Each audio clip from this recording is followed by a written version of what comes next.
Welcome, my family. Before we jump in, make sure to like, subscribe, and share this video with your friends and family. I would also love to know where you're watching from and what time it is there. Drop your answers and any suggestions in the comments, and I might give you a shout out at the end of my next video. Thanks for being here and for all your amazing support. I went to Birmingham to guest lecture for a week, a small favor to a professor who'd helped me when I was a student.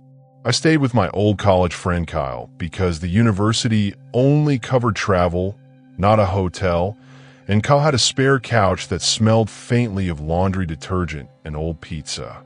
We fell into a rhythm almost immediately. Coffee in the morning, a quick dinner somewhere cheap, and then, late at night when the streets felt hollowed out and the day's nerves had nowhere else to go, we'd drive to Walmart. It became a joke between us. The last class of the day was Walmart 101, a free elective where you wandered fluorescent aisles and pretended that ordinary things could settle you down. Those trips felt like a pressure valve. There was something about the bright, humming lights, the polished floors, the oddly comforting smell of rubber and cardboard and freezer air. We didn't need anything important. One night it was socks. Another was a novelty mug Kyle swore he needed for the office.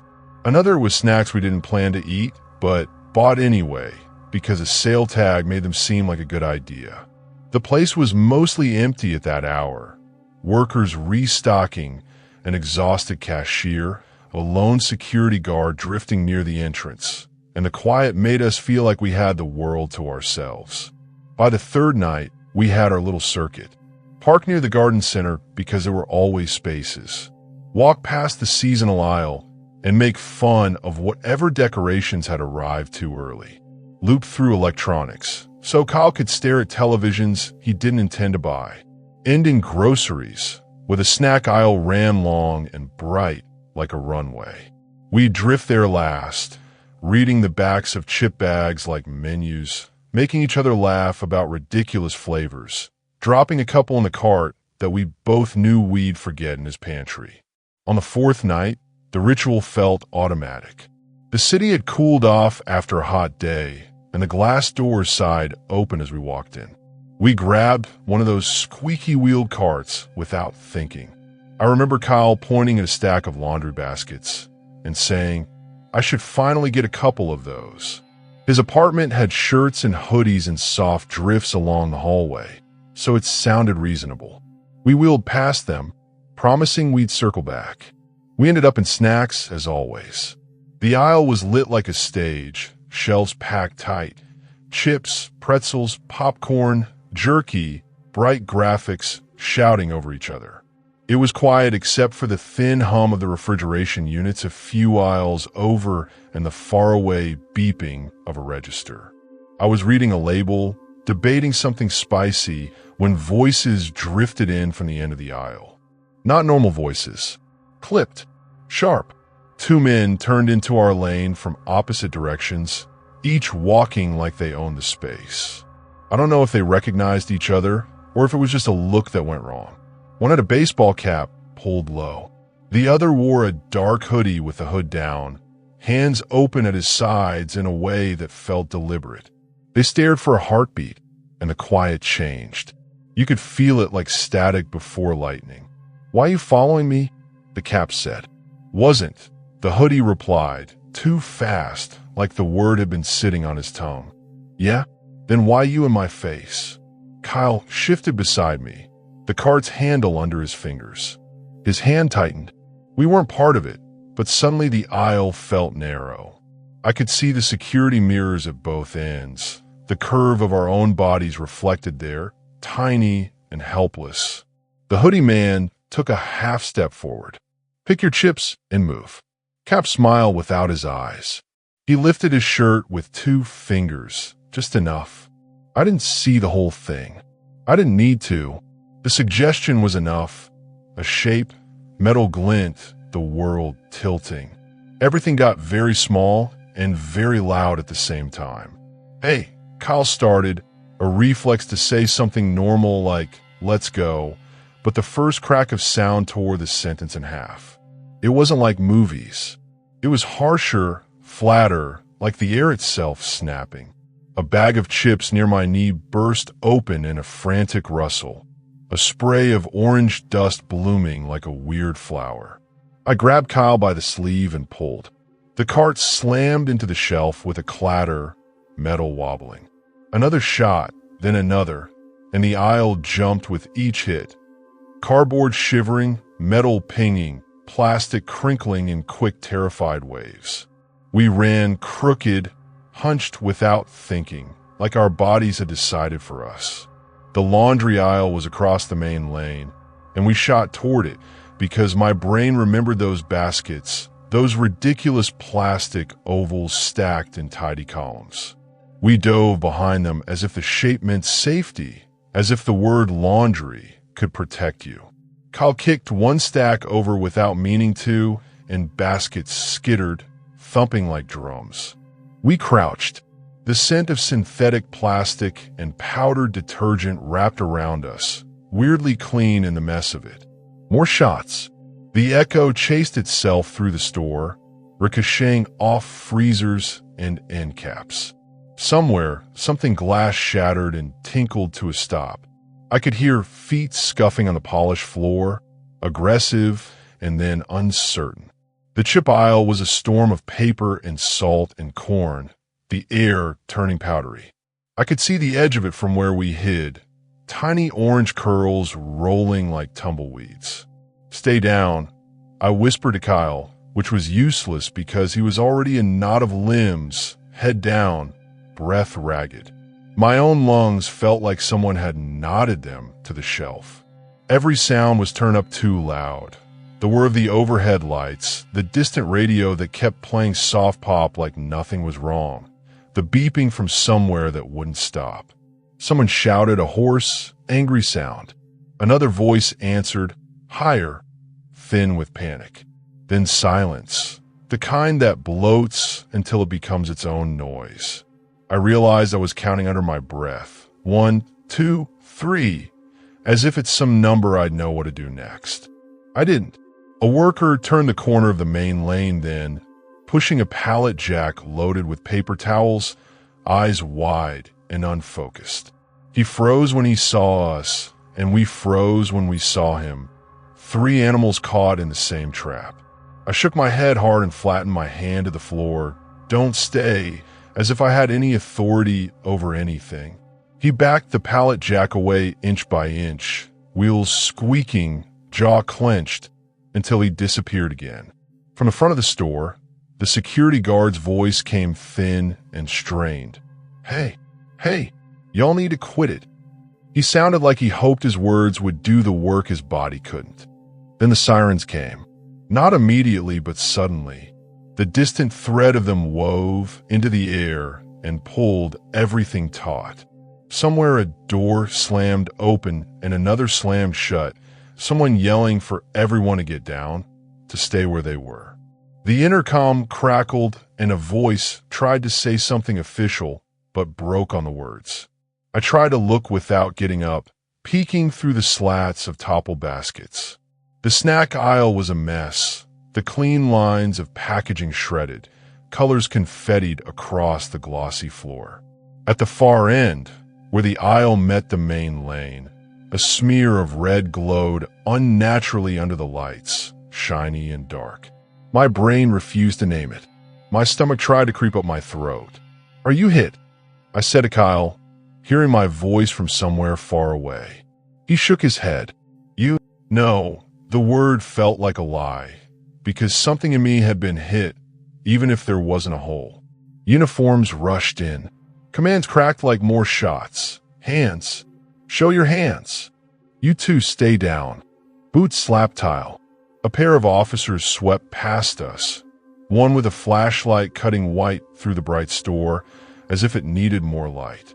Another officer crouched near us, asked if we were okay, if we'd seen who had the gun, if there were 1 or 2, which way they went. I answered what I could, but it didn't feel like an answer. Everything had been shapes and sounds. "Did you see where they went?" the officer asked again, gentler this time. "Back that way," I said, pointing toward the spot where the aisle opened to the main lane. We heard them. Then nothing. More officers. More questions. A manager appeared with a set of keys and a clipboard like either one could fix this. The store was a crime scene now. The bright domesticity of it turned sideways.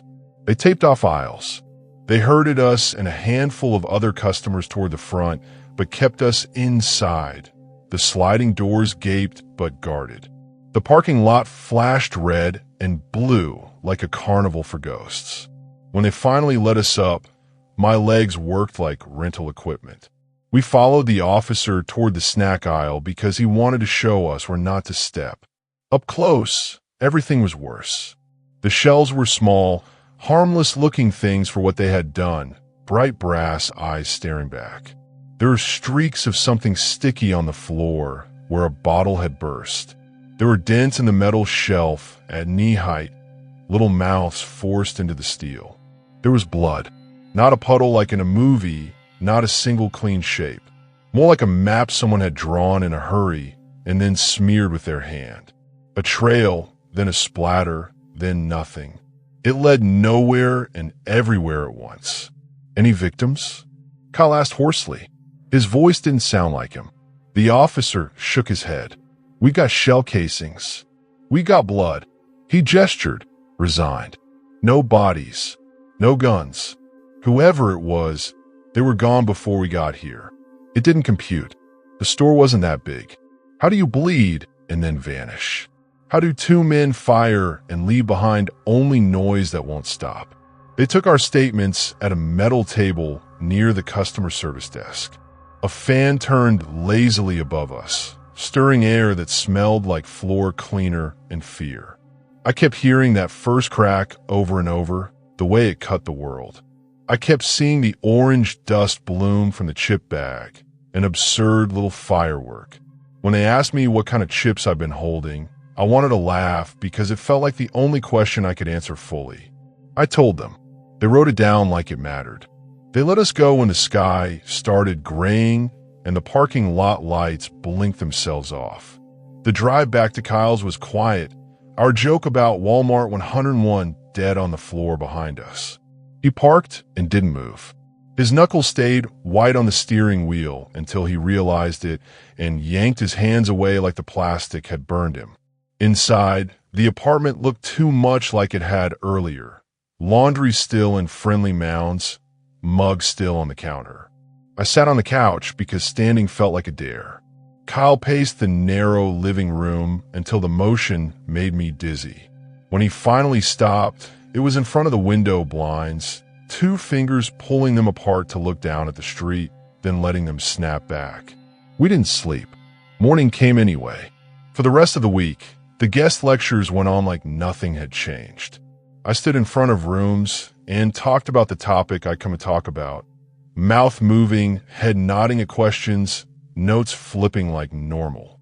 But the hallway outside, every classroom, felt too long. The sound of a door closing made me jump.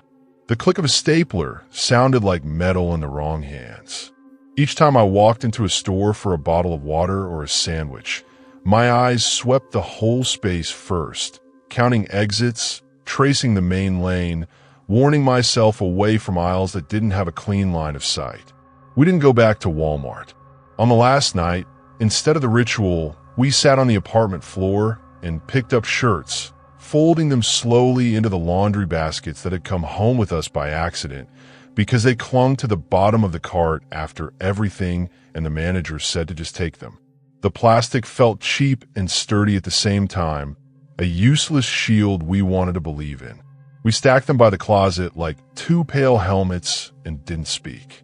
When I finally left Birmingham, the city looked gentle from the highway, all brick and green and morning haze. Kyle hugged me hard and told me to text when I got home, then stepped back like he was bracing himself against something no one else could see. I promised I'd visit again. I'm in it then. I still want to mean it. Back home, I learned the strange math of regular life after a sound like that. Grocery shopping early when there were fewer people. Standing at the end of aisles instead of walking down them. Listening for the wrong note in voices. Watching hands, avoiding bright, busy displays that made me feel exposed, which meant avoiding the snack aisle altogether. It's ridiculous, I know, chips can't hurt you, but my chest tightens anyway when I see the long run of color. My feet slow without permission. Sometimes they turn me around and walk me a different way, like there's a wire inside me someone else is tugging. The police called once, a week after, to say they hadn't found the men. Tips had come in, and none of them had gone anywhere. No one had shown up at a hospital. No one had been found. Shell casings. Blood. No bodies. They thanked me for my time, for my statement. The nice officer asked how I was holding up. I said fine, because that's what people say, and he said, all right then, but his voice sounded like he knew fine wasn't the right word. I keep thinking about how the store looked in those minutes after. The way ordinary things took the blow. A shelf, a bag of chips, a bucket of detergent. The way we hid behind laundry baskets, because they were there. It would be funny if it weren't the only reason I'm still here typing this. I think about the sound most nights, but it's the dust that stays with me. The way it lifted and hung, caught in the bright humming lights, too light to fall quickly, too heavy to float away. There's a part of me that feels like that now, suspended between falling and floating, waiting for the air to settle. People love to say it could happen anywhere, and then they say it like it means you shouldn't worry. All it means to me is that anywhere has quiet aisles and bright lights and stacks of plastic that look like safety if you're desperate enough. I still go into stores. I still buy soap and cereal and, on a good day, a candle that smells like something sweet. But I move differently. I listen harder. I watch the ends of aisles like doorways in a bad dream. And sometimes, when the world feels too bright and too loud and too empty, I catch myself looking for a place to hide, counting without meaning to, waiting for sirens that might never come. I'm not sure if that ever changes. I'm not sure I want to find out. All I know is that we had a ritual, and on the fourth night, it cracked in half. The police found shell casings and blood, but no bodies, and I walked out with my body still mine and something else missing. Ever since, I live like the store never quite closed for the night. Lights buzzing, doors sighing, everything perfectly ordinary until it isn't. And me, behind the baskets, listening for the next sound. I was working a late shift at Dollar Tree. One of those nights where the hours crawl by and the fluorescent lights make your eyes feel like sandpaper. It was quiet, the kind of quiet where you can hear the hum of the coolers and the squeak of your own shoes on the floor. We didn't get many customers that late, just a handful of folks looking for snacks, cheap cleaning supplies, or something to stretch their last few dollars. I was facing shelves near the pharmacy section when I noticed him. At first, he just seemed tall, almost too tall, his shoulders brushing against the edge of the aisle displays. He walked with a kind of dragging limp, 1 foot slower than the other, and his clothes hung off him like they'd been soaked and dried 100 times. His skin looked stretched, pale under the lights, and when he passed me, I caught a smell that made my stomach clench. It was rot. Real rot.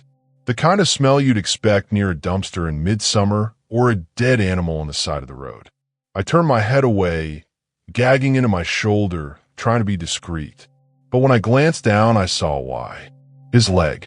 From the knee down, it looked wrong, swollen and thin at the same time, skin tinted gray-green, peeling in places. There was a deep wound on the side of his calf, ragged and wet, oozing dark fluid that had already stained his pant leg. The skin around it looked like it was rotting away while he stood there. I swear I could see the edges of tendon or bone, though maybe that was just my horrified imagination filling in the gaps. He walked slowly toward the pharmacy counter. My coworker, Jenna, had just stepped out to do a sweep of the aisles, leaving me alone behind the register. I froze, torn between running to get her and staying put. The man's voice was low and scratchy when he spoke. Need something for the pain. His words barely carried. I tried to find my voice, but it came out thin. The pharmacy, it's closed for the night. We just sell over-the-counter stuff after 8. He nodded once, as though he already knew. His hand trembled when he reached for the shelf where we kept ibuprofen and Tylenol. His fingers were long, bones pressing against the skin like sticks, and they shook as he lifted the box. He dropped it back almost immediately, like it weighed too much. I couldn't stop myself. "Sir, you need a hospital. That leg." He snapped his head toward me, eyes sunken but sharp. "No doctors." His voice had more strength now, and a hint of anger. "But, no doctors." He repeated it, almost spitting the words. His chest heaved like he'd used up too much air just saying them. I swallowed. My throat felt raw. "At least let us call someone. An ambulance." He shook his head, then looked down at the wound himself, like it was a stranger attached to him. His face softened for a moment, a shadow of despair flickering across it. "They won't fix it. Too far gone." I didn't know what to say. He turned back to the shelves, pulled down a small bottle of rubbing alcohol with hands that shook so badly he nearly dropped it. He cradled it against his chest like it was something precious. That smell, it was stronger now. Customers who'd come and wandered away from his aisle, covering their noses, muttering. One little girl pointed and whispered, "Mommy, what's wrong with him?" before her mother pulled her toward the exit. I couldn't stand still any longer. I darted down the aisle toward the stockroom where Jenna was finishing her sweep. "There's a man," I hissed. "His leg, Jenna, it's rotting. I think he's dying." She frowned, dropped the clipboard, and followed me back out. By then, the man was at the counter again, the alcohol in one hand, a roll of bandages in the other. His movements were slow, deliberate, as if every step cost him more than he could afford. He placed the items down gently, almost reverently, and dug into his pocket for crumpled bills. Jenna froze when she saw his leg. I saw her hand rise instinctively to cover her mouth. "Sir, you need help?" she whispered. He gave her the same look he'd given me, stern, final. "No doctors." That's when the door opened and 2 EMTs walked in. Someone had called them, maybe another customer who'd seen him limping through the store. They moved toward him carefully, their hands up like they were approaching a cornered animal. "Sir," one of them said, voice calm, "we need to get you to a hospital. That wound looks very bad." The man's eyes went wide. His chest rose and fell like a bellows. He shook his head violently, clutching the alcohol to his chest. "No." The EMTs stepped closer. "We just want to help. Please." But before they could touch him, he dropped everything. The bottle, the bandages, the crumpled bills, and staggered backward. His movements were strange, jerky, as if he was trying to push his body faster than it could go. He turned, half limp, half run, and bolted toward the exit. "Sir!" they shouted, chasing after him. The sliding doors whooshed open, letting in the night air, and then nothing. Just the sound of the doors closing again, sealing the store in its familiar hum. The EMTs ran outside, but when they came back minutes later, they were shaking their heads. Gone. Just gone. No sign of him. We all stood there, stunned. The alcohol bottle had rolled against the base of the counter, leaking its sharp scent into the air. The bandages were torn from the box, scattered across the floor like someone had already tried to use them. That was the last time I saw him. The next day, I asked around. No hospitals reported treating a man like that. The EMTs filed a report, but no one found him. It was as if he'd vanished into the night. Weeks later, I couldn't get the image out of my head, the gray-green flesh, the smell of rot, the desperate clutch of his hand on that bottle.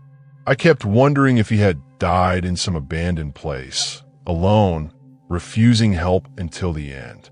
Sometimes I think about how he looked at us, not with fear, but with finality, like he knew exactly what was coming and had made his choice. And sometimes When I'm closing up late, the automatic doors slide open for no reason. Just the air conditioning draft, I tell myself. Just a glitch. But every time, I catch a faint smell on the air, sharp and sour, like something that's been rotting too long. And I wonder if he's still out there, somewhere between the aisles, clutching his wound, looking for help he'll never accept. I was a Walmart corporate intern that summer, the kind of kid who'd memorized talking points and dressed a little too neatly because I wanted to be taken seriously. They told us the company retreat would be good for us, team building, problem solving, a hike to build grit, and a barbecue to end the day. It sounded harmless. It sounded like one of those days you forget as soon as it's over. We met in the parking lot behind the office, just after sunrise. The sky was pale and clean, the air still cool. 2 white passenger vans idled side by side, both with the company's removable magnets slapped on the doors. A coordinator stood with a clipboard, calling names and checking boxes. We were supposed to split evenly, half in one van, half in the other. I remember the light bouncing off windshields, the smell of coffee from a cardboard box, and the steady clatter of everyone's nervous joking. Marcus was my closest friend in the program. He had an easy laugh and an instinct for saying the right thing when someone else was floundering. We'd sat side by side through long briefings and boring conference calls. When they pointed us to van, we fist bumped without thinking and climbed in together, backpacks on our knees and seatbelts clicked. Then the random switch happened, and I still don't know why. The coordinator was counting heads when someone shouted that they needed to move a person to balance the vans. "One more for the other van," she said, tapping her pen on the clipboard. She glanced up, saw me near the aisle, and waved. "You mind hopping over to van B? Just to even things out." I almost said I'd rather stay. Marcus nudged me with a grin. "Go on," he said. "Save me a seat for the way back." It wasn't a decision. It wasn't anything at all. I shrugged, stood up, and dragged my backpack down the narrow aisle, mumbling sorry as people tucked their knees. I hopped down, crossed the strip of oil-stained pavement, and climbed into the other van. I took a seat behind the driver, second row, where I could see the road. If I'd asked to stay where I was, if I'd pretended not to hear, if I'd tied my shoe for 10 extra seconds, I would have stayed in van A with Marcus, and everything after that would be different. We rolled out in a line, van A in front, van B behind. The lot gate rattled as it opened and shut. The driver adjusted the mirror and asked us to keep the aisle clear. Someone in the back made a joke about road trip playlists. The tires hummed as we merged onto the highway, and the city thinned into low warehouses and open fields. I could see Marcus's head through the rear window of the leading van when we pulled close at stoplights, his profile easy to find even from a distance. He'd turn sometimes, talking to someone behind him, and his hands would make quick shapes in the air. Every now and then, he'd look back at our van and raise his eyebrows like he was telling a joke from far away. I'd point out the window at cows or a tree shaped like a question mark. Stupid things. The kind of signals friends trade when the day is supposed to be simple. The sun climbed. The highway smoothed into long, quiet stretches. The vans kept good distance, but not much. The second one drifted closer when the first slowed for curves. Music played low on the radio. A few of us dozed with our chins against our chests, bobbing with the road. I stayed awake, watching the double yellow lines unwind, the heat starting to loosen out of the pavement in waves. It happened like a trick the eye plays, something there and gone too quickly to believe, except it didn't go. The front left tire of van, it burped smoke and shredded. Or maybe it blew with a sharp pop. I never figured out which noise I really heard and which one I gave it later. The van jerked hard to the left, then right, wobbling like a drunk on a curb. The brake lights flared, red and panicked. The whole body of the van twisted, the driver fighting, the passengers awake in a snap. I saw faces lurch and hands grab for anything. For a second, it looked like it would settle, like a bad wobble correcting. Then the van swerved back across the lane, skated, and tipped. The sight of a thing as heavy as a van turning on its side is a kind of disbelief. It's too slow and too fast at once. It rolled once, metal scraping sparks, glass misting into white dust. It rolled again and spit luggage and shoes and papers. The third roll tore open the side windows like tin. I saw a shape eject, the door blown open, a seatbelt undone or never clicked. The body was a person before my brain said the name. It was Marcus before my mouth said anything at all. The driver of our van slammed the brakes, so hard we all pitched forward into our belts. My forearm hit the seat in front of me. My breath left and didn't come back right away. Our tires screamed. I felt the rumble strip under us, the van shimmying as the driver fought to hold us straight. The roll of van carried it across the median. It struck the guardrail and bounced, then plowed nose first into the opposite lanes, shuddered, and went still a wrong angle. Marcus hit the asphalt. He landed on his side, then rolled like a rag doll, arms loose, legs bent at angles that meant nothing good. For a beat, the highway seemed empty around him, a strip of quiet with nothing but heat and the glitter of safety glass. That beat was a lie. An SUV came around the long bend in the opposite lane, driver blind to what was waiting. I saw him, hands up at the last second, a mouth opening brakes not enough. The sound of impact was a thick punch rather than a crash. The SUV buried in a Marcus, front end dipping deep, hood buckling. The world compressed to that one motion, everything else forced out of the frame. The SUV skidded sideways, nose down, horn blaring. The body didn't get back up. The road took the shape of finality and refused to give it back. Someone in our van screamed. Someone else made a sound I still hear at night. Half word, half animal, a noise you make when the brain understands what the eyes can't bear. The driver guided us onto the shoulder and shook as he threw the gear into park. The engine ticked. The air filled with the strange cold calm of air conditioning against a room that isn't a room anymore. I got my belt off and my door open without remembering the steps. The heat hit like a wall, and the smell of coolant and burned rubber and something iron flooded in. I was out on the shoulder and then on the asphalt, my shoes crunching glass, my shadow jumping across white lines. People climbed out of the overturned van, bleeding, stumbling, dragging each other. A woman with a cut across her cheek kept singing, "Okay, okay, okay," as if building a shield out of the word. Our driver was on the phone with emergency services, voice scraping, giving mile markers like beads on a string. The SUV driver crawled out through a half-open door, felt his knees, and tried to stand again, then didn't.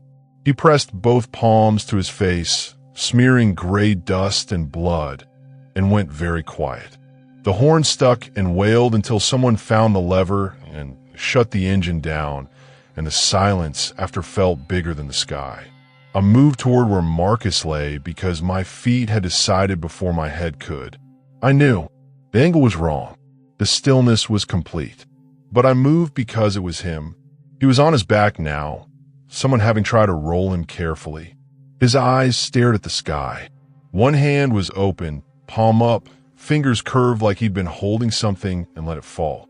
I knelt but didn't touch him because I didn't want the world to make it official through me. "Marcus," I said, and his name tasted different, thicker, like I'd bitten it and it had broken. "Marcus, hey." Nothing answered. A white moth flitted once over the road, the gentlest shape in a place that had become too hard. The minutes stretched and folded over themselves. People called out to one another, voice after voice, finding a way to be steady. Someone pressed a shirt to a cut on a forehead. Someone else tried to keep another man from standing up too fast, checking him for a spinal injury with a shaky kind of care. A woman on her knees next to me touched my shoulder because she saw the way I was shaking and didn't try to say anything at all. Sirens finally threaded in from far away, thin lines drawing nearer. Blue and red bloomed across the green median, the grass bending in the wash of wind as the vehicles came to a stop. The responders were practiced and calm the way you want them to be. They moved in quiet lines and did ugly jobs with grace.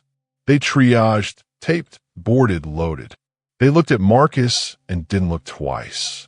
One of them squeezed my shoulder the same way the woman had, the same way people reach for anything when there's nothing to grab. A trooper asked what I saw, and I told him flat. "Tire," I said. It looked like a tire. He nodded once, already scanning the shredded rubber and the gouges in the road, drawing arrows in his mind that would be drawn in chalk later. They put a white sheet over Marcus. I had never understood the sheet before, the way it looks like a kindness and a closing at the same time. Now I understood more than I ever wanted to. When they lifted the corners to tuck it carefully, I looked away and stared at the guardrail instead. Someone had hit it hard enough to give it a permanent bend. The metal remembered, even if it wanted to forget. They took us to a nearby parking lot to gather statements and check for concussion symptoms. People held bottles of water without drinking. A manager from the office arrived with a face like he'd aged 10 years on the drive.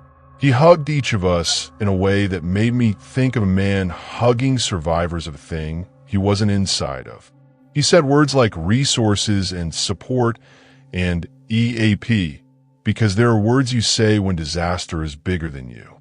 I nodded at the right moments, my eyes tied to a spot near my shoe where a streak of someone's blood had dried in a perfect straight line. I went home that night with a pamphlet and a headache and the weight of a seatbelt pressed into my collarbone because I'd been in a van that stopped too fast. The noise of the impact folded itself into the quiet places of my apartment. Every time a car outside hit a pothole, my body flinched like I was back on the highway. I tried to sleep and watched the ceiling stay the same color for hours. In the days after, the company did what companies do. They sent flowers to families and approved leave and promised to review safety protocols. They sent us an email with bullet points about counseling sessions and emergency numbers, the subject line brave and tidy.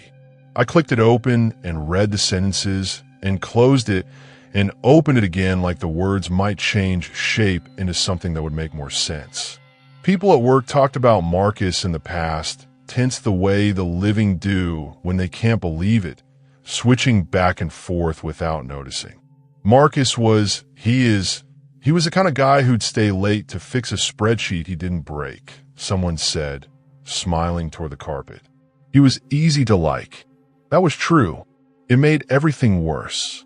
The thing that haunts me isn't just the randomness. It's smaller than that.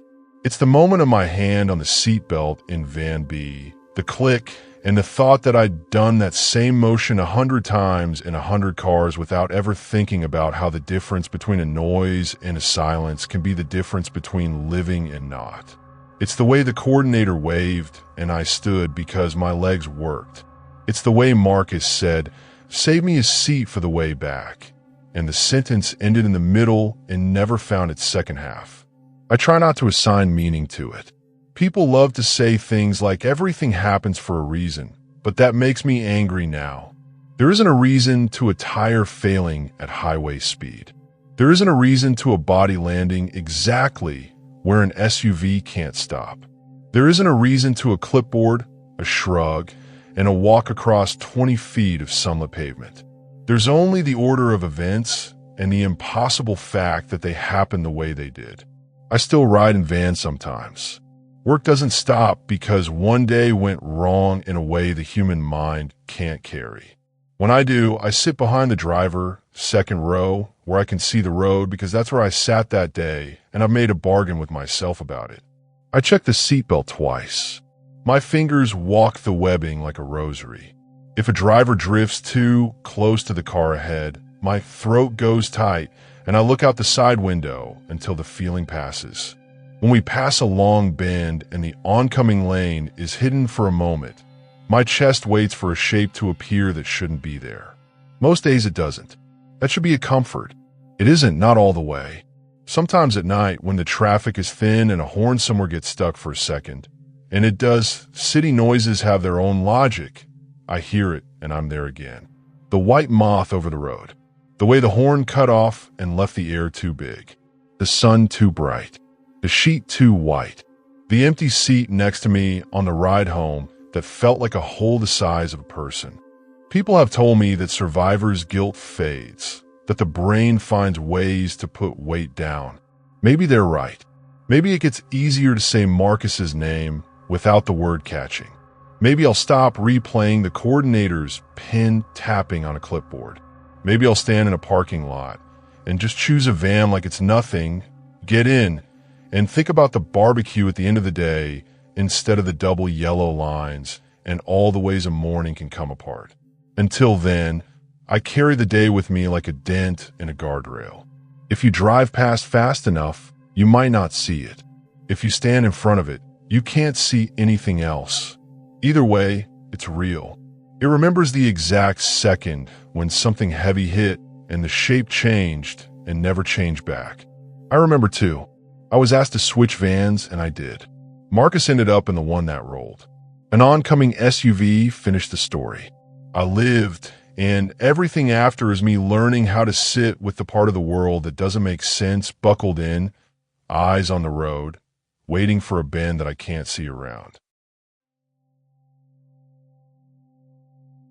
Working nights at Walmart, you get used to strange customers.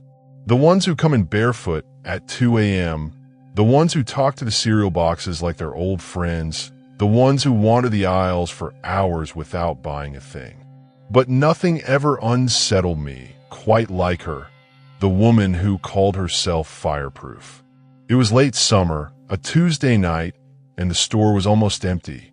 I was stocking shelves near the condiments, zoning bottles of ketchup and mustard when she walked in. She moved with a strange confidence, like she already knew exactly where she was going. Her hair was stringy, her clothes worn and singed in places, as though she'd stood too close to a flame. I might not have even noticed her, except she stopped in front of the hot sauce display and froze. The shelf was stacked high with bottles of every variety, from mild salsa verde to ghost pepper extracts with skulls on the labels. She stood there for a long time, staring, her hands twitching slightly.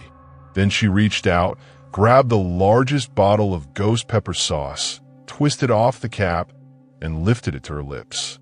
I thought it was a joke at first, some weird prank for the internet. But no camera crew followed. No phone. No friends egging her on. Just her, standing under the flickering fluorescent light, chugging liquid fire like it was water. The smell hit me before the reality did. Sharp, acrid, burning my nose and eyes. I froze, horrified, as she swallowed half the bottle in one go. Red sauce dripped down her chin, staining her shirt. Her throat worked furiously and tears streamed from her eyes, but she didn't stop. She tilted the bottle higher, forcing every drop down until it was empty. Then she whispered, voice raw and cracked, "It won't burn if you deserve it." My stomach lurched. She staggered a step, clutching her stomach, her face flushing deep red. I darted forward. "Ma'am, are you okay?" Her eyes snapped to mine while glistening. For a heartbeat, I thought she was going to scream. Instead, she laughed, a dry, broken sound, and collapsed to her knees. We called 911 immediately. By the time paramedics arrived, she was convulsing, gasping, tears and sweat pouring down her face. They loaded her onto a stretcher and wheeled her out, the empty bottle clattering across the tile behind them. For most people, that would have been the end. But she came back. Not once. Not twice. Every week, always at night. She would walk straight to the hot sauce aisle, stand there silently, staring at the bottles. Sometimes she touched them, running her fingers across the glass as though choosing a weapon. Sometimes she picked one up and cradled it against her chest like a baby. But she never drank again, not in front of us. We started calling her the Ghost Blaze Lady. At first, I was afraid of her. Her eyes had that haunted look, like someone staring at flames only they could see. But as the visits continued, my fear gave way to curiosity. One night, I found the courage to speak. "You feeling okay?" I asked, keeping my distance. She didn't answer at first. Then, without looking at me, she said softly, "My son loved hot sauce. He said it gave food life. He used to dare himself. One drop, then two, then more." Her voice broke, thin as ash. "He died in a fire. Kitchen blaze. I wasn't there. I didn't know what to say." The silence stretched between us, heavy as smoke. Finally, she added, "If it burns me, it means I failed him. If it doesn't," she trailed off, eyes locked on the bottles. The next week, she was back. And the next, other employees whispered about her. Some said she was crazy, others pitied her. A few were angry, worried she'd hurt herself in the store again, that it would become our problem. But no one stopped her. Maybe we all sensed that whatever pain she carried, it was bigger than us. One night, I saw her slip a bottle into her bag. My instinct screamed to call security, but I didn't. Instead, I watched her walk out, shoulders hunched, as if the bottle were something holy she had to protect. Weeks turned into months. The routine never changed. Midnight, hot sauce aisle, staring, touching, sometimes whispering words too low to hear. Then one night, she didn't come. Another night passed, then another. We joked she'd finally moved on, or maybe been banned for some other store. But I couldn't shake the absence. The aisle looked wrong, without her shadow lingering there. A week later, a man came in. Older, kind-eyed, with deep lines carved into his face. He approached me as I stocked soup cans. "You work here nights?" he asked. I nodded cautiously. "You've seen my wife," he said. Not a question. I hesitated. "The lady with the hot sauce." He nodded sadly. "Her name was Ellen. Our boy died 3 years ago. Gas stove leak. She never forgave herself. Said if she could burn too, maybe it would even things out." He rubbed his temples, eyes wet. "She passed last week. Heart gave out. Too much strain," doctor said. I stood there stunned, soup can in my hand, unable to respond. "She always came here," he said quietly. Said this was where she felt closest to him. "Thought you should know." He thanked me and left, leaving me in the humming silence of the aisle. I turned slowly toward the shelves. Dozens of bottles lined up neatly, bright labels shouting in fiery colors. But the air felt colder, emptier. And yet, part of me swears I still see her sometimes. Out of the corner of my eye, a figure lingering near the hot sauce display, head bowed, hands hovering over the bottles. When I turn, no one's there. Just glass and labels and the faint smell of vinegar and peppers. Maybe she finally found peace. Maybe she's still searching for the burn that would make her whole again. Either way, the hot sauce aisle has never felt the same. Every bottle seems heavier now, filled not just with fire, but with the grief of a mother who couldn't let go. And whenever I pass, I hear her whisper echo in my mind, "It won't burn if you deserve it." When I started at Walmart, I thought it would just be another job. Long shifts, low pay, and the usual parade of strange customers. I never thought the scariest part would come from someone who already knew me. My name is ISA, and I've lived in the same small town all my life. I wasn't popular in high school, but I wasn't invisible either. I kept to myself, had a few close friends, and graduated without any real drama. Or at least, that's what I believed. The first time I saw Lucas again, I was stocking shelves in electronics. I almost didn't recognize him. He'd been a quiet kid back then, always sitting in the back of class, eyes down, never joining conversations. But now, years later, he looked older, harder. His clothes were rumpled, his hair greasy, and his eyes had a strange intensity, sharp and searching. "ISA," he said, his voice uncertain but carrying something else under it. I blinked, startled. "Yeah, Lucas, right?" His face lit up like I'd just handed him a prize. "You remember me." I smiled politely, the way you do when someone from the past pops up unexpectedly. "Of course. It's been a while." He nodded too quickly. "I've been around. I saw you here last week. Thought maybe you didn't recognize me." That made my stomach tighten. I hadn't seen him. Or maybe I had, and my brain just hadn't registered it. We made small talk for a minute. How long I'd worked here, how he'd stayed in town. Nothing unusual. But the way his eyes stayed locked on me, unblinking, made me uneasy. When he finally left, I shook it off. Probably nothing. Just an awkward guy remembering a phase from high school. But then he kept coming back. At first it was once or twice a week. He'd linger near whatever aisle I was in, electronics, cosmetics, even groceries. He always made sure to say hi. Always struck up conversation. He remembered things I'd said years ago, details I'd forgotten. What my favorite book was in sophomore year, what color backpack I carried, the nickname a teacher once gave me. "It's crazy you still remember that." I laughed nervously once. He smiled. "I remember everything about you." That sentence made my skin crawl. Soon, it wasn't just in the store. One night, I checked my phone on break and saw a new follower on Instagram, Lucas. He had gone back and liked dozens of my old photos, years worth, all in the span of minutes. Then came the messages. "You look so beautiful today at work. Blue really suits you. I waited for you in the parking lot, but didn't see you leave. Did you sneak out the back?" That last one made my blood run cold. He wasn't just watching me in the store. He was tracking me outside it too. I blocked him immediately, but blocking didn't stop him. The next day, he showed up in the store again. His smile was thinner this time, his eyes darker. "Why'd you block me?" he asked. His voice wasn't angry, but it wasn't calm either. It was something worse. Hurt, needy, desperate. "I just don't really add co-workers or customers online," I lied. My hand shook as I faced the register screen, pretending to scan items. He stared at me for a long moment, then said softly, "You don't have to lie to me. I get it. You're shy." From that point, his behavior escalated.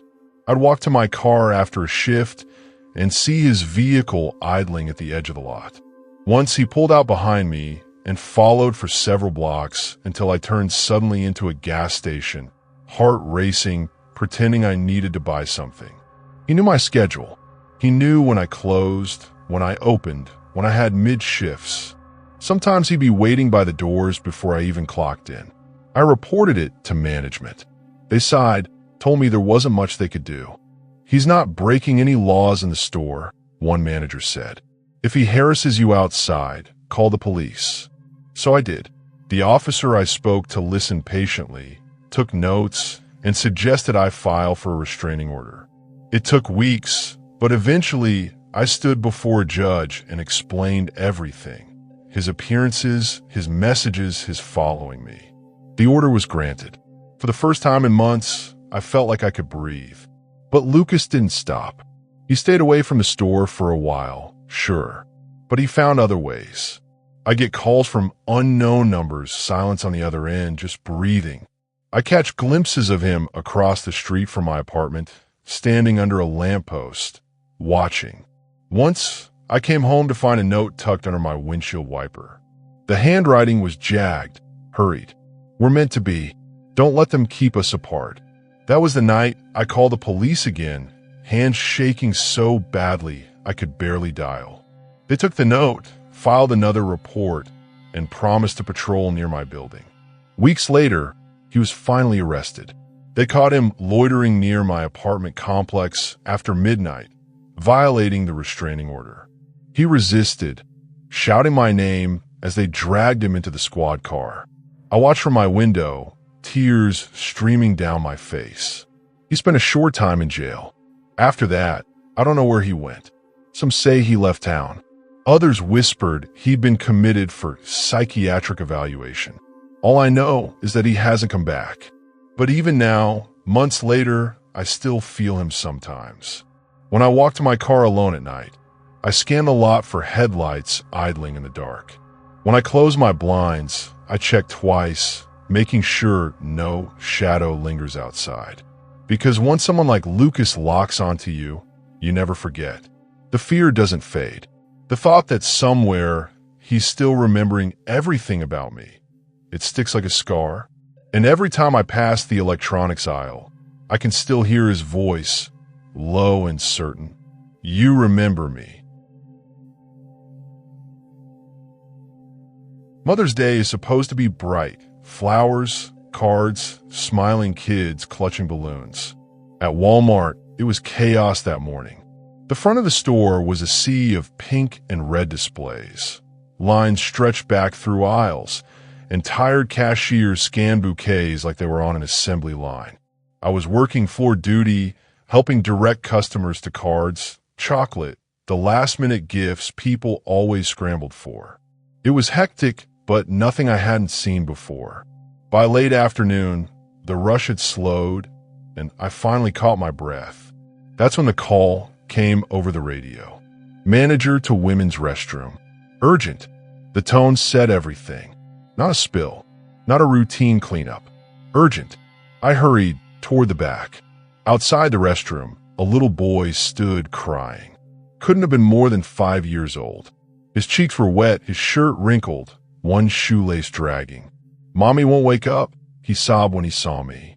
He clutched a small stuffed bear in one hand, the tag still dangling. My stomach dropped. I pushed through the door. Inside, the smell hit first, chemical, bitter like medicine and something sour. A stall door hung half open, and through the gap I saw her. A woman slumped against the wall, legs sprawled, head tilted back unnaturally. Her skin was pale, lips faintly blue. An open purse lay beside her, pill bottles scattered across the tiles. I froze for half a second, then ran to her side.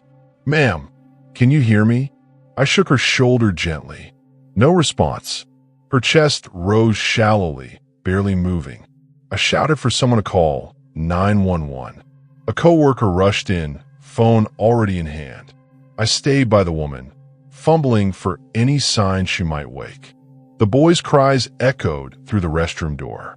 When the paramedics arrived minutes later, they moved with brisk precision. One knelt beside her, checking her pulse. Another opened a kit, drawing out a small vial and syringe.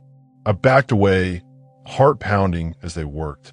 They spoke in clipped phrases: respiratory depression, possible opioid overdose. One administered Narcan, pressing it against her nostril. A moment later, the woman jerked, coughing violently, gasping like someone pulled from deep water. Her eyes fluttered, wild and confused. She tried to speak, but only choked on the words. Meanwhile, the boy cried harder. "Mommy!" A paramedic glanced at me. "Keep him back," he said softly. I knelt by the door, trying to distract the child. "Hey, buddy, what's your bear's name?" He sniffled, clutching it tighter. "Teddy, that's a good name," I said, forcing a smile. "Teddy's really brave, huh? Just like you." He nodded weakly, but his eyes kept darting toward the stall, toward his mother gasping under the harsh fluorescent lights. The paramedics loaded her onto a stretcher, strapping her down carefully. She mumbled something, maybe an apology, maybe nothing at all. Her son tried to follow, but an officer stepped in, gently blocking his path. Child Protective Services was called. They arrived quickly, a woman with kind eyes crouching down to speak to the boy. She held out her hand, promising he'd be safe. He clung to his bear, staring at the floor, and finally let her guide him away. I stood there uselessly, watching it all unfold.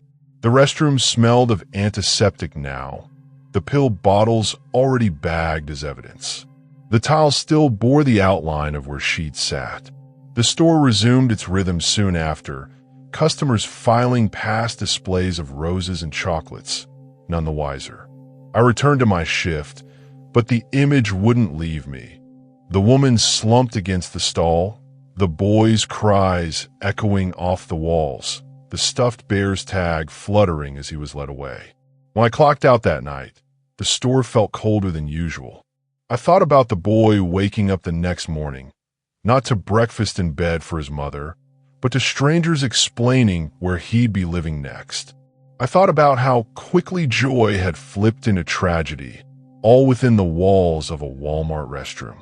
Mother's Day hasn't felt the same since.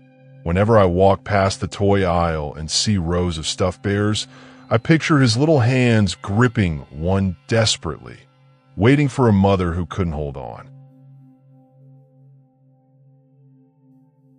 Back-to-school day at Walmart is loud in a happy way. Kids comparing folders, parents scanning supply lists, volunteers in bright vests trying to keep the line straight as the August heat turns the parking lot into a griddle. We'd set up long folding tables under pop-up canopies near the garden center. Stacks of backpacks, bins of crayons, glue sticks, loose leaf paper, hand sanitizer that smelled like fake lemons. A banner said, "Stuff a bus," even though the bus was just a rented box truck with cartoon pencils painted on the side. I was running clipboards, checking kids' names against vouchers, answering questions, handing out extra rulers when the school lists asked for 12-inch, no flexible, and ours were all flexible anyway. Volunteers moved like a small, cheerful army. Riley was one of them, a quiet 20-something who'd shown up early, stayed late, and never needed to be told anything twice. He had a way of kneeling to talk to the little ones at eye level, like he remembered exactly what it felt like to be small in a world of elbows and noise. When a shy kid couldn't choose a backpack, Riley would tilt two open like wings. Blue for superheroes, green for adventurers, he'd say, and the kid would grin and point. It was late in the day when they appeared, a woman and a boy, hand in hand, moving cautiously through the heat shimmer. She wore an oversized t-shirt and had that careful look of someone spending energy on keeping it together. The boy looked 6, maybe 7, with a cowlick that kept leaping out of place and a mismatched pair of shoelaces. They joined the line. She kept glancing toward the far edge of the lot where the sun burned down across a row of parked cars.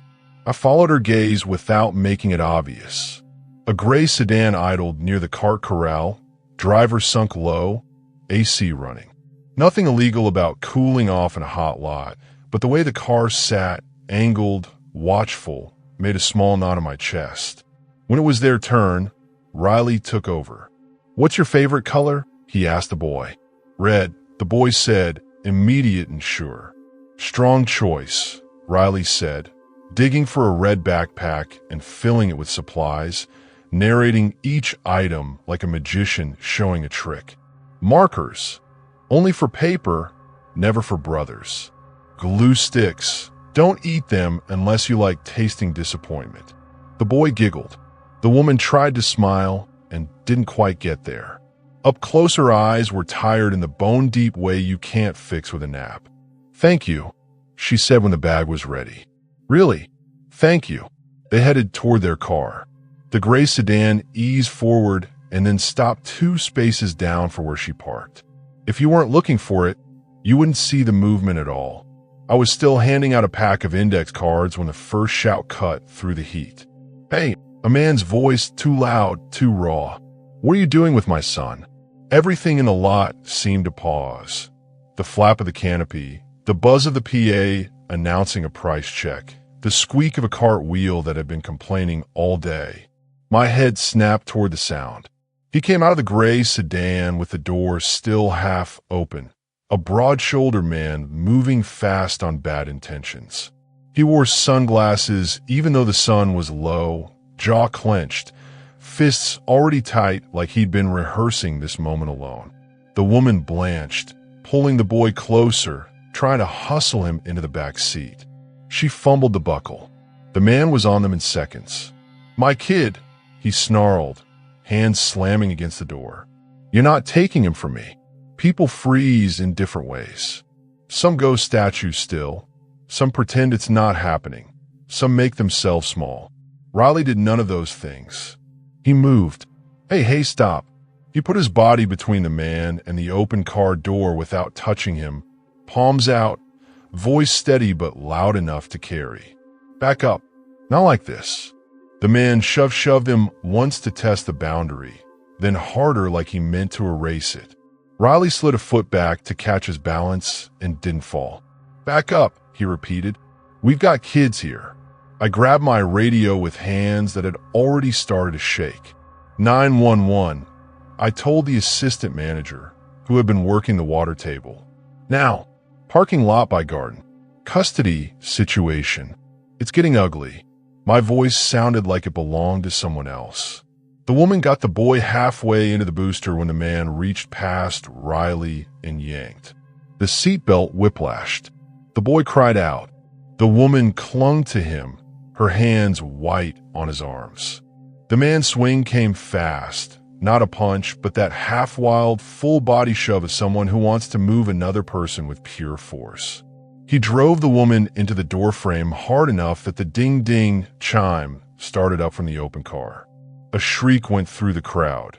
One of the other mothers, 2 rows of cars away, scooping her toddler up and backing toward the tables. "Stop!" Riley barked, louder now. He stepped in close, using a shopping cart as a barrier, pushing it sideways to wedge between the man and the car. The cart clanged against the bumper. The man grabbed the cart and heaved. It skittered uselessly. Then he cocked an arm and hit Riley square in the cheek.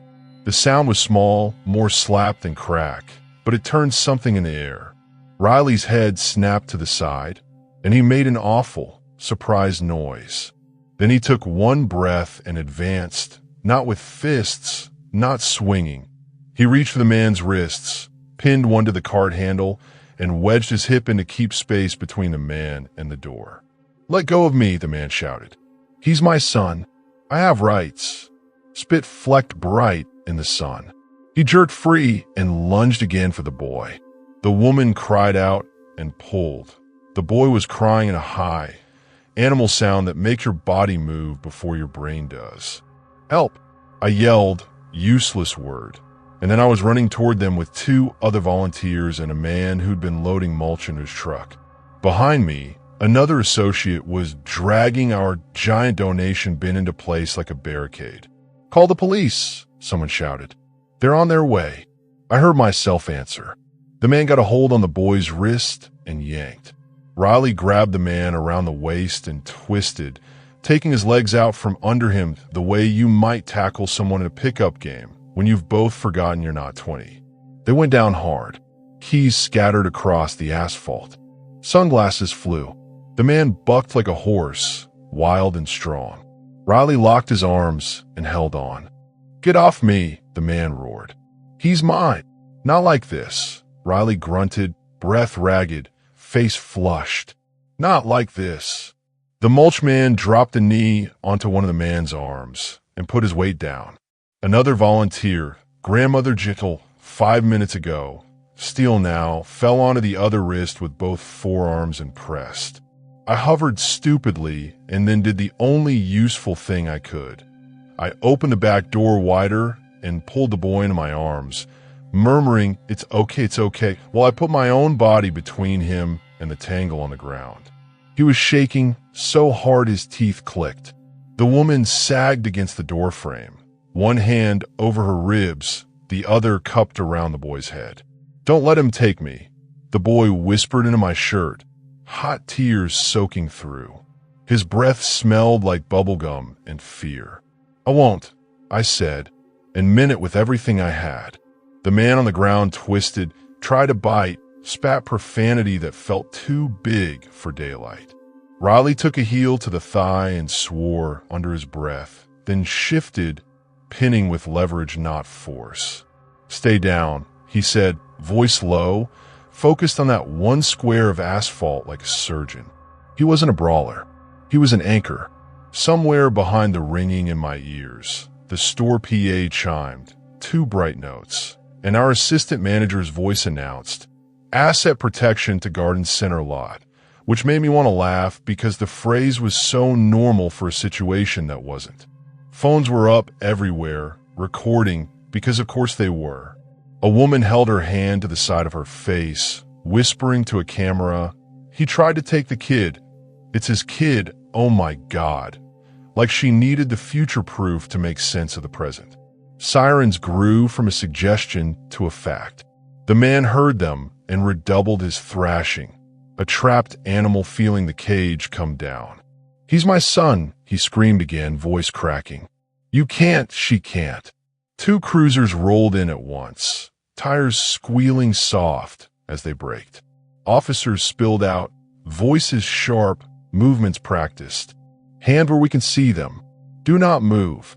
Riley lifted his palms, still pinning with knees and weight. The mulch man did too, breathing hard. The officers swarmed, peeled bodies apart, flipped the man, cuffed him quick.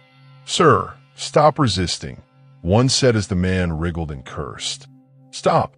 Now.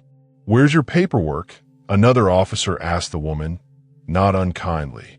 She fumbled in her purse, hands useless from shaking. Riley, cheeks scraped, lips split in a neat, thin line, found the envelope that had fallen onto the seat and handed it over with blood on his knuckles. The officer scanned the page once and nodded, jaw tightening in a way that said, "This has happened before." "Medical," someone called. An EMT crew that had been staging near the highway pulled in fast, lights off, like they'd been waiting for the cue. They checked the woman's ribs, the boy's wrist, Riley's face. The boy refused to let go of my shirt until the woman wrapped both arms around him, whispering something I didn't catch, over and over. He finally unclenched and folded into her, shoulders hitching with those small aftershocks that come when the big cry is done. They put the father in the back of a cruiser. He shouted, "I love you," at the boy as if love could be measured by volume. The boy pressed his face into his mother's side and didn't look up. Statements followed. The parking lot turned into a temporary office with clipboards and body cam beeps and 100 versions of the same 5 minutes told again and again. I gave mine with my hands still trembling. The assistant manager kept pressing cold water bottles into everyone's palms like they were talismans. A breeze picked up, turning the canopies into snapping sails. Glue sticks rolled under a minivan and had to be fished out with a yardstick later, because life insists on being ridiculous even when it's terrible. When the cruisers finally pulled away, the sound faded faster than I expected. The lot felt too quiet. Kids kept coming, because the day doesn't just stop for stranger storms. Riley washed his scraped hands at the garden hose, wincing, then wiped his face with a damp paper towel until the blood stopped making new lines. "You okay?" I asked. He shrugged, one shoulder higher than the other like he'd stiffened already. "Fine." He gave me a lopsided look. "You?" I nodded and then shook my head and then nodded again because there wasn't a word that fit. People called him a hero, of course. The word stuck to him like a sticker he couldn't peel off. "You saved that kid," a woman told him in line, eyes shiny. Riley ducked his head and went back to folding backpacks, like the best way to carry a compliment that heavy was to set it down and keep moving. Later, after close, the manager shook his hand hard enough to be a little awkward and said corporate things about courage that I think he meant. That night, when I finally got home, I stood in the shower until the water went from hot to tepid to cold, and only then realized I was still wearing my lanyard. When I closed my eyes, I saw Riley's palms up, the boy's fingers knotted in my shirt, the man's sunglasses cartwheeling on the asphalt like a coin deciding which side to land on. In the days that followed, a rumor ran ahead of facts like rumors do.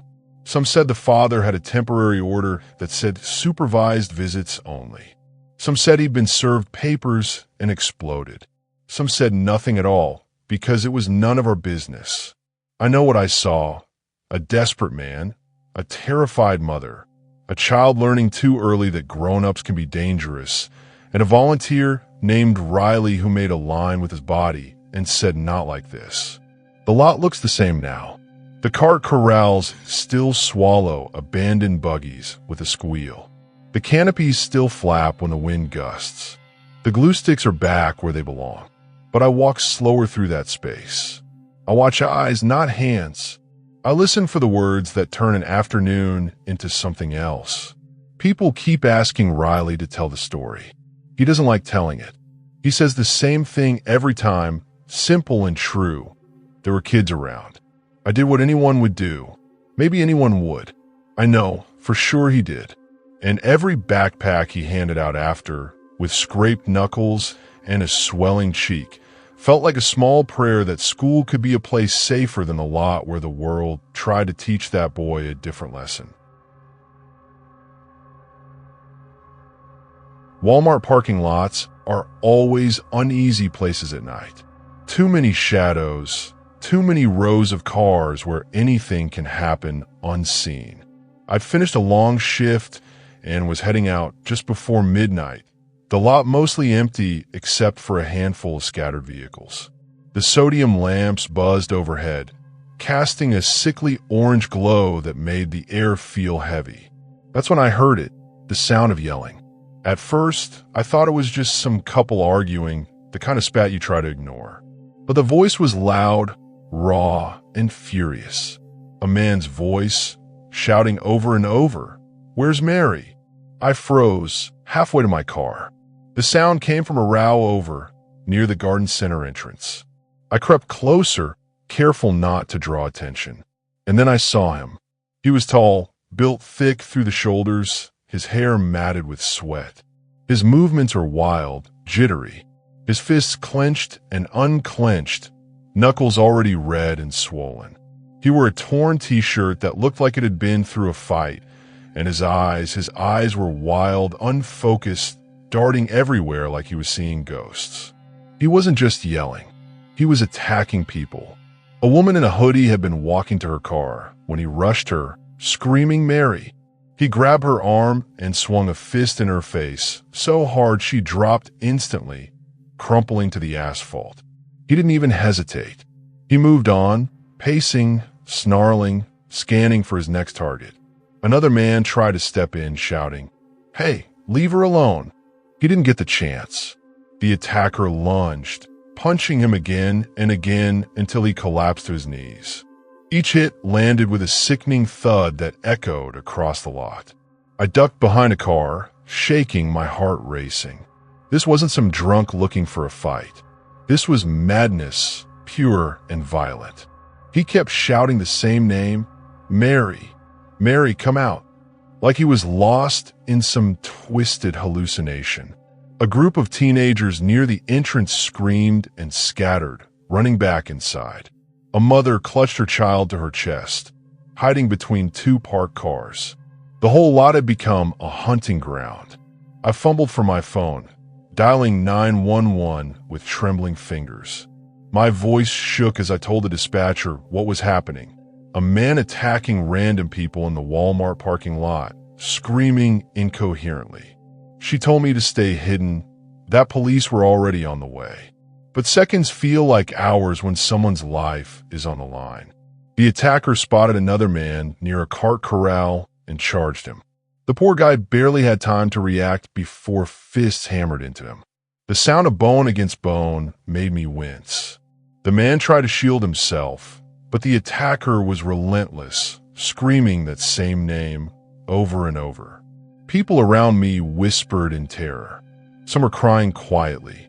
None of us dared step out. It was clear this man was running on something unnatural, adrenaline mixed with drugs, a storm that wouldn't stop until someone forced it to. Finally, sirens wailed in the distance, growing louder. The attacker froze, his chest heaving, eyes scanning wildly like an animal cornered. He backed away from his last victim, pacing, growling to himself. Two police cruisers screeched into the lot, lights flashing red and blue, sirens cutting through the night. Officers jumped out, weapons drawn, but holding back. "Sir, get on the ground," one shouted. But he didn't listen. He roared a guttural sound and charged them instead. The officers didn't fire. Instead, one raised a taser and pulled the trigger. The crackle lit up the night, and the man's body locked, convulsing, before he collapsed onto the pavement with a heavy thud. The silence afterward was deafening. Slowly, cautiously, officers cuffed him, still twitching from the shock. His face pressed against the asphalt, spit pooling near his cheek, but he was still muttering that same name. Mary! Mary! Paramedics arrived minutes later, tending to the victims scattered across the lot. The woman who'd been knocked unconscious was lifted onto a stretcher, her face swollen and bloodied. The others were bruised, dazed but alive. I stayed hidden until the scene was secured, my phone still clutched in a sweaty grip. When the dispatcher called back to confirm I was safe, I could barely form words. Even now, I can't shake the image, the way his fist came down with such force, the way people dropped like rag dolls, the way his voice carried that name like it was the only word he knew. Some said later he was high on meth, lost in a drug-fueled rage. Others whispered he'd gone insane, searching for a wife or girlfriend who'd left him. Maybe Mary was real. Maybe she wasn't. All I know is that ordinary people, out for groceries or heading home, became his victims in an instant. The parking lot looks normal now. Bright lights, shopping carts clattering, families loading trunks. But I can still see the blood smeared on the asphalt, still hear the screams, still feel that animalistic roar reverberating in my chest. And every time I walk through that lot at night, I can't help but look over my shoulder, bracing for another shadow, another scream, another man shouting for someone who isn't there. Working at Walmart wasn't glamorous, but most of us got by. We showed up, stocked shelves, joked during slow nights, and went home tired but mostly fine. But then there was Brent, and Brent made everything worse. He was the kind of coworker everyone dreads, the one who turned every shift into something you had to survive. He was built like a linebacker, loud, cocky, and always looking for a target. And for reasons I still don't fully understand, that target was me. It started small. On my second week, I was in the break room sipping a soda when Brent strode in, holding a football helmet he must have picked up from sporting goods. He grinned like he was already planning something. "Hey, rookie," he barked, "catch." Before I could react, he hurled the helmet across the room. It slammed into my shoulder, knocking the can out of my hand, soda spraying everywhere. My arm went numb, and Brent laughed so hard he doubled over. "Relax, it's just a joke," he said when I glared at him, rubbing my shoulder. "Gotta toughen you up, man." Everyone laughed nervously. Nobody said a word. That was the first time I realized Brent wasn't just annoying, he was dangerous. From then on, he pushed further. When we unloaded trucks, he'd accidentally shove a box into me hard enough to bruise. When I was bent down stocking shelves, he'd kick the back of my legs and laugh as I stumbled. He called me names constantly: weakling, loser, crybaby, loud enough for customers to hear. The managers? They shrugged. "That's just Brent," one said. "Don't take him too seriously." But I couldn't ignore it. It was constant. It wore me down. The worst was the concussion. We were in the stockroom, organizing pallets, when Brent decided it would be funny to swing that same football helmet at me like a weapon. I didn't see it coming. It cracked against the side of my head, and the world went white. My knees buckled. I hit the concrete floor hard. For a moment, I couldn't hear anything but ringing. My vision tunneled. I remember seeing Brent standing over me, still laughing, though it sounded far away. "You're fine. Don't be a baby," he shouted, though his face blurred in and out. I wasn't fine. I had a splitting headache for days. My balance was off. Lights seemed too bright. The clinic confirmed it, a mild concussion.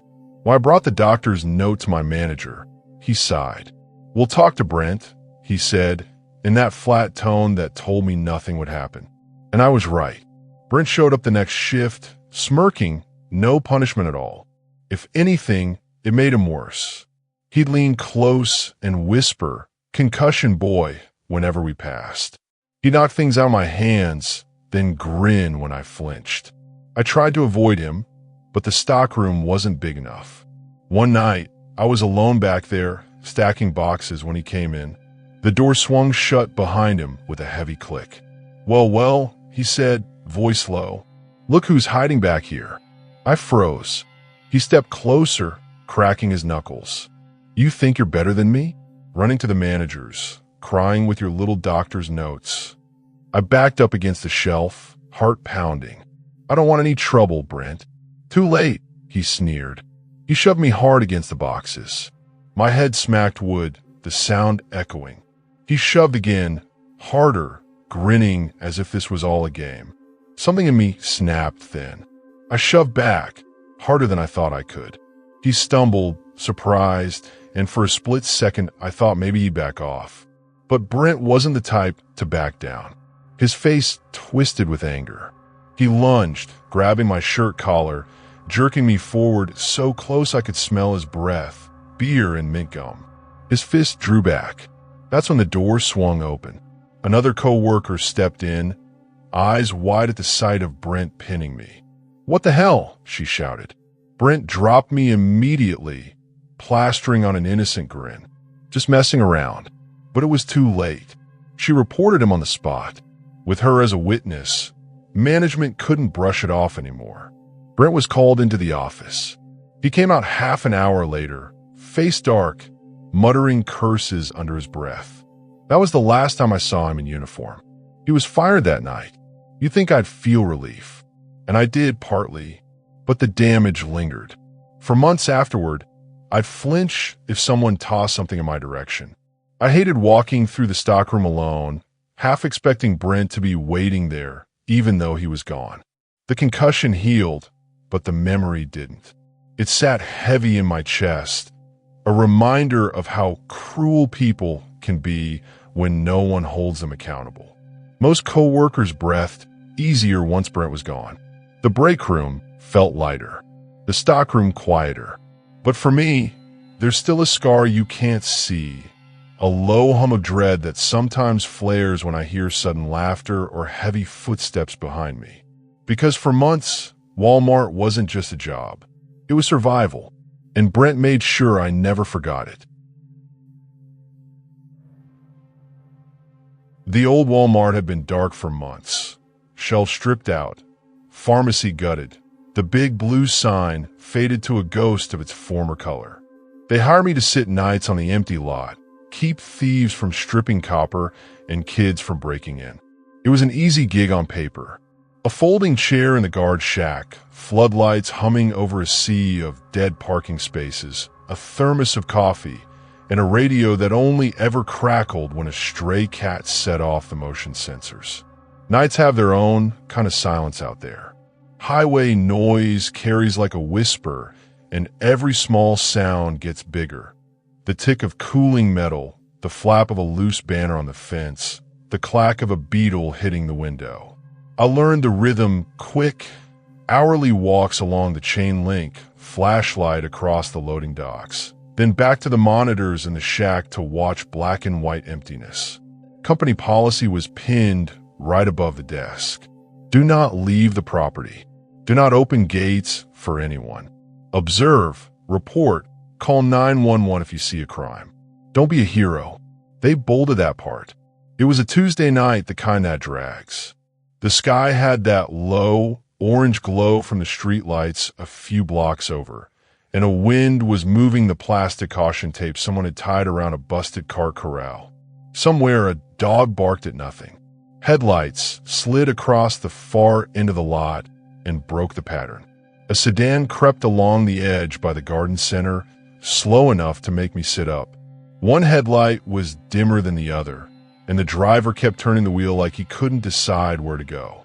I watched the car on the monitor until it ducked behind the shadow of the building, then lost it. A few minutes later, the motion sensor pinged at the loading docks. I killed the shack lights and stepped to the door. The night felt colder by 2 degrees. That's when I heard the footsteps. They weren't stealthy, fast, uneven, slapping the concrete in a panic. A figure broke into the cone of the dock light. A woman, alone, no coat, hair tied back with something that had come undone. She was breathing hard, arms wrapped around herself like armor. She headed straight for the main gate that separated the dock from the rest of the lot, fingers gripping the chain before she even reached it. "Hey," she shouted, voice hoarse. "Please, please." She pressed her face to the fence. We locked eyes through the links. Up close, her cheeks were raw from the wind, and there was a dark mark on one forearm, a shape that could have been a bruise. She wasn't drunk. She wasn't playing. Every part of her said, "Running." "Help me," she said. "Please, can you let me in?" My mouth went dry. My keys were on a lanyard at my belt, heavy and familiar. Behind me, policy sat on the wall in black letters. "What's going on?" I asked. It came out more formal than I meant. I softened my voice. "Are you hurt?" "They're following me." She glanced back toward the lot. Please, just let me stand behind the gate for a minute. Please." The urge to pop the lock and pull her in was like a physical ache. I reached for the keys without thinking, then stopped.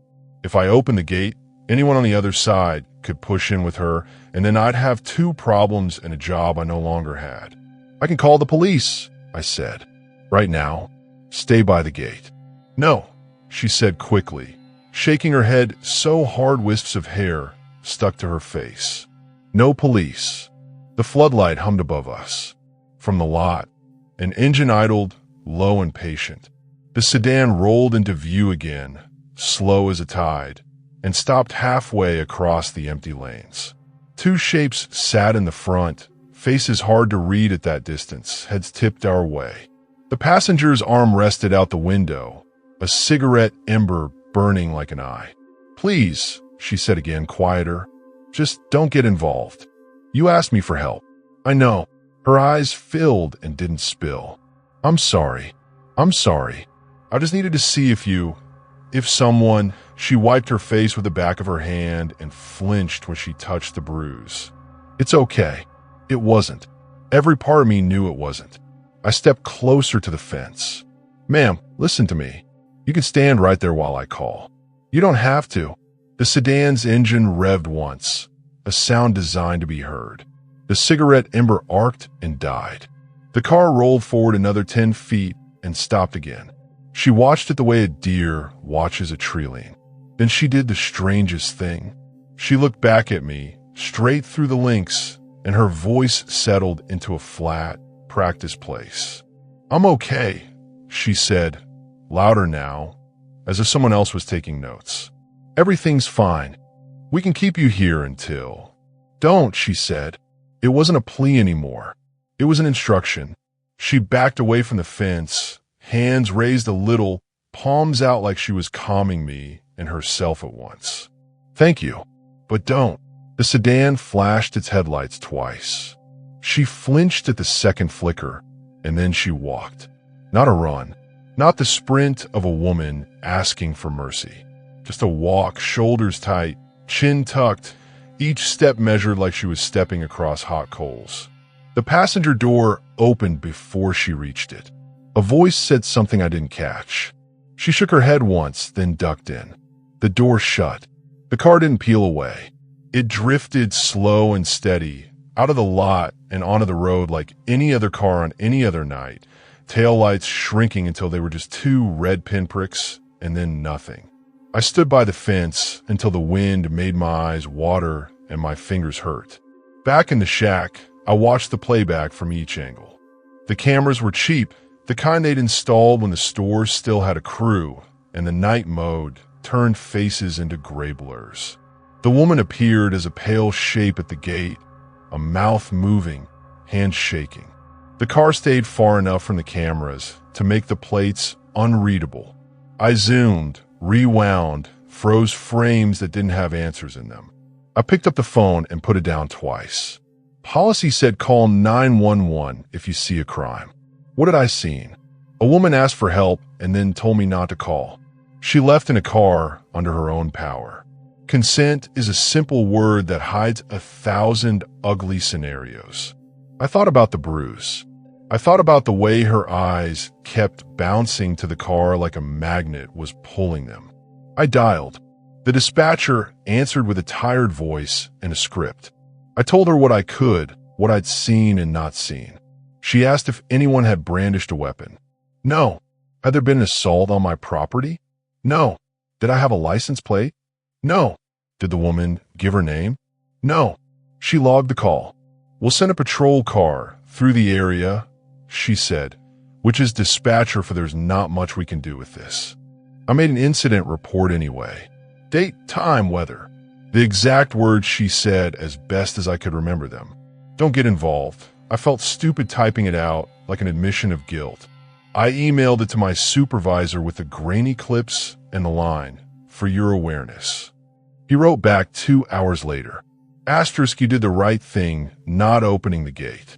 Thanks for the heads up. Asterisk, that was it. On my next walk, I checked the fence where she'd pressed her hands. There were half moons in the dust on the links where her fingers had gripped and a long black hair had snagged in a twist of wire. I told myself to leave it alone, that keeping a stranger's hair was a weird line to cross. I blew it off with a soft breath and watched it float away. The rest of the shift was uneventful. A raccoon knocked over a trash can by the garden center. A truck downshifted on the road and made me jump. Dawn came in dull. When a relief guard pulled in, I nodded too fast and said nothing to report, like I hadn't watched a woman choose a car over a fence. I went home, lay in bed, and stared at the ceiling while the birds got loud. When sleep finally came, it brought a dream where the lot stretched for miles, and every set of headlights was the same set of headlights, circling. For days, I checked the local news on my phone at the top of each shift, searching for a story that would let me off the hook. Missing woman. Suspicious vehicle. Traffic stop with arrests. Nothing. The world spun on without a ripple. But the lot felt different. On my walks, I kept seeing the moment where she made her voice flat and said I'm okay like a line she had learned. I kept running what-ifs like a gambler. If I had cracked the gate an inch, if I had called before she asked me not to, if I had stepped into the lot and put myself between her and the car. Policy and a lifetime of not wanting to make things worse had kept my feet still. Was that wisdom or cowardice? The badge on my chest said security in big white letters. It didn't say savior. A week later, my supervisor swung by to drop off new batteries for the radios. He leaned in the shack doorway, coffee in hand, and asked how the nights had been. Quiet, I said. Then I told him, for real this time, about the woman. Not just the clipboard version. The look in her eyes. The way the car flashed its lights. The sentence that stuck like a splinter. He listened, then shrugged in the corporate way people learn when decisions are made far above them. You called in. That's the job. Feels like I did nothing. Sometimes nothing is what keeps you alive, he said. You open that gate, those guys push in, you're the one in the ambulance. He wasn't wrong. He wasn't right enough to help. Nights returned to their regular shape. The garden center tape kept flapping. The monitors kept showing me empty concrete. When the wind blew at the right angle, the old sliding doors still tried to open for customers who weren't there, stuttering a few inches, then giving up. It made a sound like a breath being held and let go. Once, near midnight, a car slowed at the edge of the lot and my chest locked. Different car, different men, just teenagers daring each other to drive donuts in the dark. I flicked the floodlights brighter and they moved on. On my last shift of the month, a patrol cruiser did a slow roll through and paused by the shack. The officer inside leaned over to talk through the passenger window. You the one who called about the woman? he asked. Yeah. He scratched his cheek with a knuckle. We didn't find a plate. We did pull a sedan 2 nights later with 3 guys and a girl about a mile from here. Nothing illegal in plain view. No outstanding warrants. Girl said she was fine. Wouldn't give a name. He held my gaze for a second. Sometimes they say they're fine because it's safer. Did you? He shook his head. We can't make people be victims. He tried to soften it. Keep calling when something's off. That helps more than you think. After he left, I stood under the dock light and watched moths beat themselves to death against the glass. The light drew them in, and the heat pushed them away, and they didn't know which feeling to obey, so they did both until they failed. That image has stayed with me like a bad song. A woman at a fence that could have been safety if rules didn't exist, a car that could have been death, or just another ride depending on who was inside, a guard who could open a lock and lose a job, or keep it shut and lose something he can't name. You tell yourself you'll be brave when it matters. You picture dramatic moments and heroic choices. But the real thing is quieter. It happens in a slice of a second under a humming light, with a set of keys in your hand and a voice saying don't. Most nights, I go home proud of how little happens on my watch. That night, I went home with a question I can't answer. I still work the same shack. I still make the same rounds. The memo above the desk still says don't be a hero. And some nights, when the wind lifts the caution tape, just so, and the lot goes too quiet, I think I hear footsteps at the fence and a voice I can't shake. Help me. Don't.